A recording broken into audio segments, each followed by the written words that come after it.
Paper లీక్లు, విద్యా వ్యవస్థలోని లోపాలను ఎత్తిచూపుతూ మొదలైన కాక్రోచ్ జనతా పార్టీ పోరాటం పూర్తిస్థాయి ఉద్యమంగా రూపాంతరం చెందింది. కేంద్ర విద్యాశాఖ మంత్రి ధర్మేంద్ర ప్రధాన్ రాజీనామా కోరుతూ సోనం వాంగ్చుక్ దీక్షకు దిగడం, దాన్ని పోలీసులు భగ్నం చేయడంతో నిరసన సెగలు ఇవాళ పార్లమెంట్ను తాకాయి. ఓవైపు పార్లమెంట్ సమావేశాలు ప్రారంభం కాగా మరోవైపు సీజేపీ మద్దతుదారుల ఆందోళనతో ఢిల్లీ దద్దరిల్లింది. అడుగడుగున అడ్డంకులతో రోజంతా హస్తినలో హైటెన్షన్ నెలకొంది. ఎట్టకేలకు కేంద్ర మంత్రి జేపీ నడ్డా సీజేపీ ప్రతినిధులను కలిసి మాట్లాడారు. ఇవాళ జరిగిన పరిణామాలను మా ప్రతినిధి అరుణ్ గ్రౌండ్ రిపోర్ట్ ద్వారా అందిస్తారు.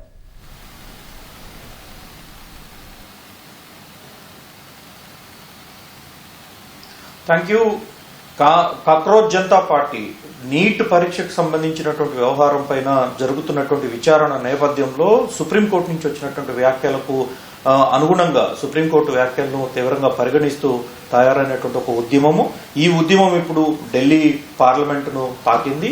ఈ రోజు మార్చ్ 2 పార్లమెంటు నిర్వహించినటువంటి కాక్రోచ్ జనతా పార్టీ కార్యకర్తలు, యువత, అదేవిధంగా విద్యార్థులు నీట్ పరీక్ష లీకేజీకి సంబంధించినటువంటి విషయంలో ఎట్టి పరిస్థితుల్లో ధర్మేంద్ర ప్రధాన్ రాజీనామా చేయాల్సిందని, తమ డిమాండ్లకు తలొగ్గాల్సిందని చెప్పని తీవ్రస్థాయి ఆందోళనకు పూనుకున్నారు. ఈ ఆందోళన తీవ్ర ఉద్రిక్తతకు దారితీసింది. పార్లమెంటుకు అత్యంత సమీపంలోని విజయ్ చౌక్, అదేవిధంగా ఇటువైపు ట్రాన్స్పోర్ట్ భవన్ వరకు కూడా కాక్రోచ్ జనతా పార్టీ కార్యకర్తలు చేరుకున్నారు. మరోవైపు రైల్ భవన్ వరకు కూడా కాక్రోచ్ జనతా పార్టీ కార్యకర్తలు చేరుకుని ఎట్టి పరిస్థితుల్లో పార్లమెంట్ను ముట్టడించాలనేటువంటి తమ ఆగ్రహాన్ని, ఆవేశాన్ని చూపించారు. ఈ నేపథ్యంలోనే ఆందోళనకారులకు పోలీసులకు మధ్య, ఆందోళనకారులకు భద్రతా బలగాలకు మధ్య తీవ్ర స్థాయిలో వాగ్వాదము, తీవ్ర స్థాయిలో ఒక రకమైనటువంటి యుద్ధ వాతావరణాన్ని ఈ రోజు ఢిల్లీలో చూడటం జరిగింది. చివరకు 2.5-3 గంటల సమయంలో ఆందోళనకారులందరినీ చెదరగొట్టేందుకు, ఆందోళనకారుల్ని తిరిగి తాము ధర్నా చేస్తున్నటువంటి జంతర్ మంతర్ పంపించేందుకు ఢిల్లీ పోలీసు తీవ్రంగా శ్రమించాల్సి వచ్చింది. ఒక దశలో భారీగా లాఠీలకు పంచెప్పినప్పటికీ అక్కడి నుంచి కదలకపోవడంతో చివరకు టియర్ గ్యాస్ ప్రయోగంతో విద్యార్థులను, ఆందోళనకారులను చెదరగొట్టినటువంటి పోలీసులు, బలగాలు ఆందోళనకారులందరినీ జంతర్ మంతర్ వరకు పంపించేంత వరకు ఊరుకోలేదు. జంతర్ మంతర్ దగ్గర పంపించిన తర్వాత పార్లమెంటుకు వచ్చేటువంటి ప్రధాన మార్గాలన్నింటినీ కూడా తమ అధీనంలోకి తీసుకున్నారు. ప్రతి చోట 2-3-4 వ్యవస్థల తరహాలో బారికేడ్లు ఏర్పాటు చేసి ఎట్టి పరిస్థితుల్లో పార్లమెంటుకు ఇకపై అనుమతి ఉన్నవారు తప్ప మిగతా వారు ఎవరు పార్లమెంటు సమీపంలోకి రాకుండా ముందస్తు జాగ్రత్తలు తీసుకున్నారు. ఇది ఒకవైపు ఆందోళనకరమైనటువంటి పరిస్థితి జరుగుతున్నటువంటి నేపథ్యంలోనే కేంద్ర ప్రభుత్వం నుంచి సీజేపీకి సంబంధించినటువంటి ప్రతినిధులకు ఆహ్వానం అందింది. దీనిపైన స్పందించినటువంటి సీజేపీకి సంబంధించినటువంటి ఇద్దరు ప్రతినిధులు కేంద్ర మంత్రి జేపీ నడ్డా నుంచి వచ్చినటువంటి సమాచారంతో ఆయన నివాసంలో ఉదయం 11:30 గంటలకు చేరుకుని 12 గంటల నుంచి ఆయనతో దాదాపు చర్చలు జరపడం జరిగింది.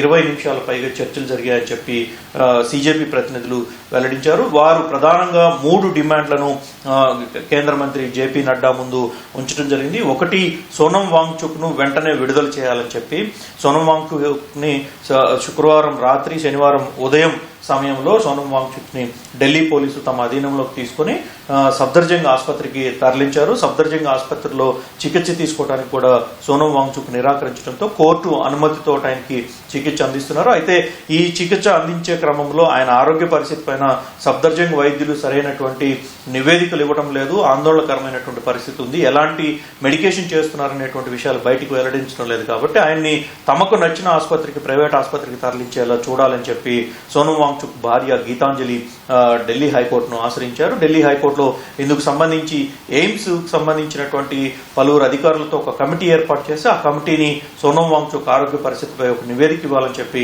ఢిల్లీ హైకోర్టు ఆదేశించింది. సో ఒకవైపు అది జరుగుతున్నటువంటి నేపథ్యంలోనే ఇప్పుడు కేంద్ర ప్రభుత్వం ముందు సీజేపీ ప్రతినిధులు, కాక్రోచ్ జనతా పార్టీకి సంబంధించిన ప్రతినిధులు 3 కీలకమైనటువంటి డిమాండ్లో, ఒకటి, సోనం వాంగ్చుక్ ను వెంటనే విడుదల చేయాలని, ఆయన చేపట్టే కార్యక్రమాలకు ఎలాంటి ఆంక్షలు, నిషేధాలు ఉండకుండా చూడాలని చెప్పి మొదటి డిమాండ్ గా పెట్టారు.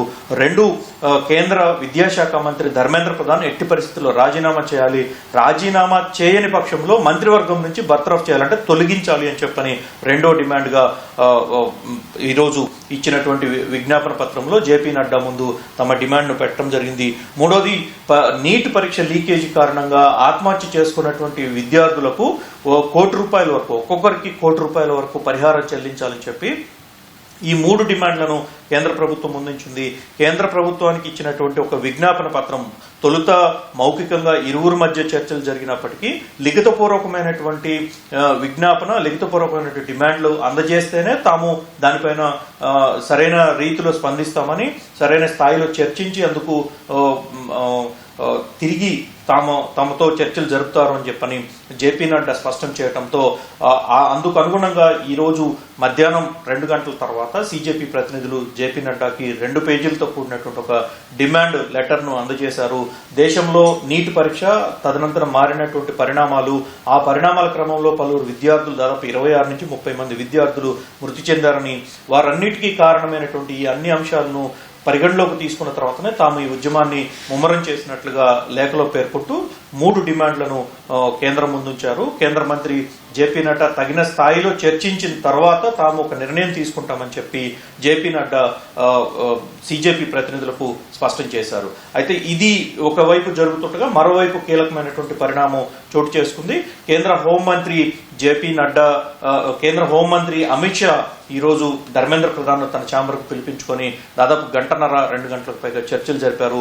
కొద్దిసేపటి క్రితం ముగిసినటువంటి ఈ చర్చల పరంపరలో ఇప్పుడు ధర్మేంద్ర ప్రధాన్ మరో కేంద్ర సీనియర్ మంత్రి అయినటువంటి పీయూష్ గోయల్తో చర్చలు జరుపుతున్నారు. అయితే ఈ ముగ్గురు మధ్య జరుగుతున్నటువంటి చర్చలు దేనికి సంబంధించినటువంటి విషయం బయటికి రాకపోయినప్పటికీ ప్రస్తుతం ఆందోళన జరుగుతున్నటువంటి నేపథ్యంలో ప్రధానంగా ధర్మేంద్ర ప్రధాన్ డిమాండ్ చేయాలని చెప్పి, ధర్మేంద్ర ప్రధాన్ రాజీనామా చేయాలని చెప్పేసి డిమాండ్ కొనసాగుతుంది. ధర్మేంద్ర ప్రధాన్ రాజీనామాతోనే దేశంలో ఒక రకమైనటువంటి జవాబుదారీతనం మొదలవుతుంది, దేశంలో నీతి నిజాయితీ అనేది మొదలవుతుందని చెప్పి ప్రదర్శనకారులు ఈరోజు అనేక చోట్ల ప్రదర్శన నిర్వహించినటువంటి పరిస్థితి. వాటిలోంచి వచ్చిన డిమాండ్ల నేపథ్యంలో ఇప్పుడు కేంద్ర హోంమంత్రి అమిత్ షాతో అదేవిధంగా మరో సీనియర్ మంత్రి పీయూష్ గోయల్తో ధర్మేంద్ర ప్రధాన్ చర్చలకు కూడా కొంత ప్రాధాన్యత ఏర్పడింది.